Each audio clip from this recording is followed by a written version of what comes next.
여러분은 피에로가 무서웠습니까? 아니면 웃겼습니까? 그것 리뷰입니다.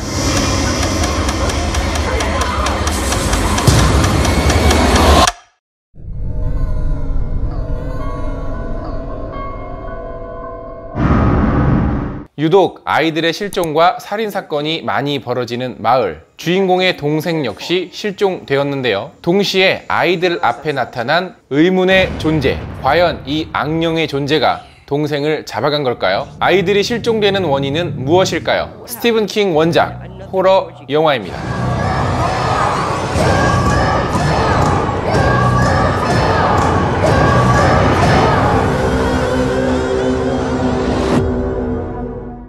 안녕하세요. 같이 영화 보는 남자 엉준입니다. 지금 리뷰할 영화는 그것인데요. 일단 이 영화 같은 경우에는 저의 어렸을 때를 많이 떠올리게 하는 그런 공포 영화였습니다. 어렸을 때는 제가 뭐 불도 못 끄고 자고 이렇게 인형도 꼭 끌어안고 자야 되고 저 방구석에 있는 옷걸이가 과연 옷걸이인지 사람인지 공포에 떨면서 잤던 기억들이 있는데, 이 영화를 보면 어린 주인공들의 시점에서 각자가 무서워하는 공포의 존재들이 나타나서 관객들도 괴롭히고 주인공들도 괴롭히고 있는데요. 바로 그 지점 때문에 저는 이 영화에 굉장히 몰입해서 관람을 할 수가 있었습니다. 특히 공포의 묘사가 상당히 훌륭한 편인데요. 아이들이 각자 무서워하는 다른 형식의 공포의 존재들이 나타나서 주인공들을 괴롭히고 있어요. 그런데 그 밑바탕에는 바로 이 광대 악령인 페니와이즈가 바로 그 뒤에 있었다는 것을 아실 수가 있죠. 특히 이런 무서운 장면이 나올 때마다 제가 들었던 생각 중에 하나는 테마파크에 있는 귀신의 집 같은 느낌을 많이 받았습니다. 뭐 깜짝깜짝 놀래키는 부분들도 있지만 심리적으로 옥죄어오는 부분들도 있고, 그 공포의 존재가 어디서 어떻게 사람들 놀래킬지 모르는 약간 그 예상이 좀 불가능한 지점들 때문인지는 몰라도 그런 느낌을 많이 받았던 것 같아요.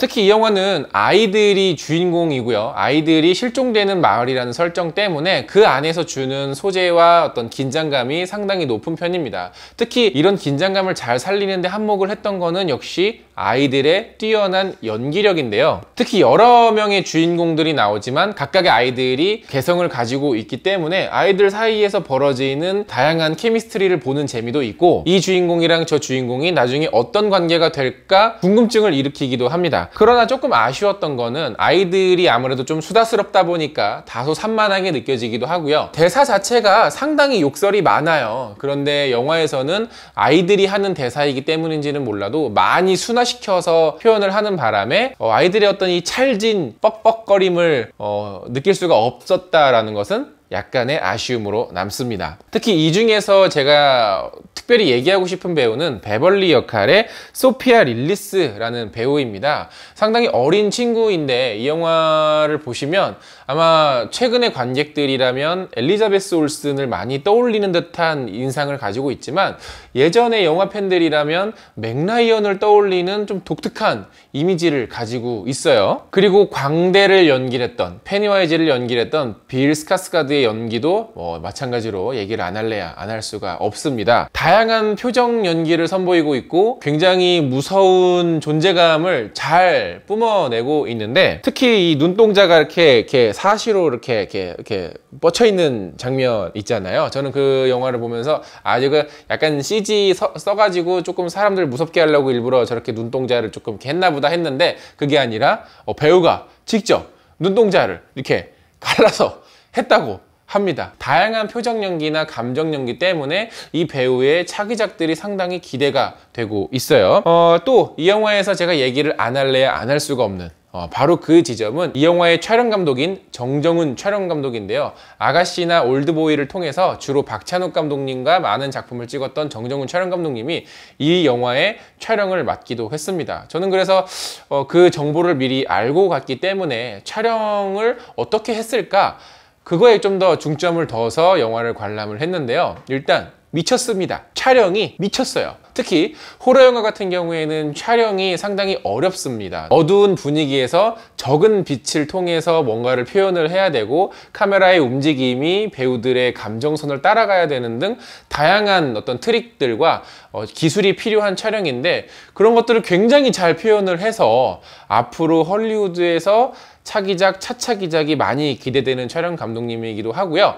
다음 작품으로는 베네딕트 컴버배치와 톰 홀랜드 그리고 니콜라스 홀트가 주연한 커런트 워의 촬영도 맡으셨기 때문에 그 영화 예고편 보시면 화면 때깔이 장난 아닙니다. 조만간 아카데미나 골든글로브 같은 데서 뭐 수상까지는 모르겠지만 촬영상 후보에는 오르지 않으실까 한번 이렇게 돗자리 한번 깔아봅니다. 다만 이 영화는 저는 너무나도 재미있게 본 공포 영화입니다만은 생각보다 많은 분들이 재미없게 느꼈다라고 하시더라고요. 그래서 왜 그렇게 느끼셨을까라고 생각을 해보면 일단 이야기의 호흡이 상당히 길고 아이들이 많기 때문에 산만하게 느껴질 수도 있을 것 같아요. 그리고 피에로 공포라는 것이 과연 국내에서 느끼는 정서와 교감을 할 수 있었을까? 혹은 거기에 교감을 하지 못했다라면 영화가 무섭다기보단 오히려 우스꽝스럽게 느껴질 수도 있겠다라는 생각은 들더라고요. 아마 그렇지만 그래서인지 몰라도 피에로 자체가 공포로 등장했던 장면은 생각보다 많지는 않았어요. 뭐 이 주인공들이 무서워하는 뭐 어떤 세균, 뭐 어떤 그 이상한 그림 속의 뭐 여자 귀신 이런 식으로 다르게 표현돼서 나왔기 때문에 아마 그런 것들을 염두에 둔 소재이지는 않았을까, 장치이지는 않았을까라는 생각은 들었어요. 후반부에서는 공포보다는 마치 액션 영화처럼 이렇게 아이들이 아주 하나를 이렇게 이지매하는 페니와이즈가 던지고 있는 다양한 공포의 장면과 소재들이 상당히 신선하고 감각적이었기 때문에 재밌게 볼 수 있었던 것 같아요. 그리고 이 영화는 챕터 1이라고 하는 제목과 함께 끝이 납니다. 당연히 챕터 2가 곧 나올 예정이고요. 미국에서는 R등급 호러 영화 중에 뭐 엄청난 흥행 기록을 세우고 있다고 합니다. 그렇기 때문에 궁금하신 분들은 한 번쯤 보러 가시는 것도 좋을 것 같아요. 아역들의 뛰어난 연기, 어린 시절에 느꼈던 공포를 감각적으로 표현한 호러 영화, 특히 정정훈 촬영 감독님의 유려한 촬영이 돋보이는 소름 끼치는 호러 영화였습니다. 자, 영화 보고 오신 분들 계시면 여러분들은 재밌으셨는지 재미없었는지 왜 그랬는지를 댓글로 많이 달아주시고요. 영상 재밌으면 좋아요 누르는 거 잊지 마시고 구독 버튼 아직 안 누르셨으면 구독 버튼 누르는 것도 잊지 마세요. 그러면 저 엉준이 앞으로 영화 리뷰를 제작하는 데 있어서 정말 큰 도움이 된답니다. 그럼 저 다음에 더 재밌는 영화 리뷰로 찾아뵙겠습니다. 그럼 저 다음에 만나요. 안녕!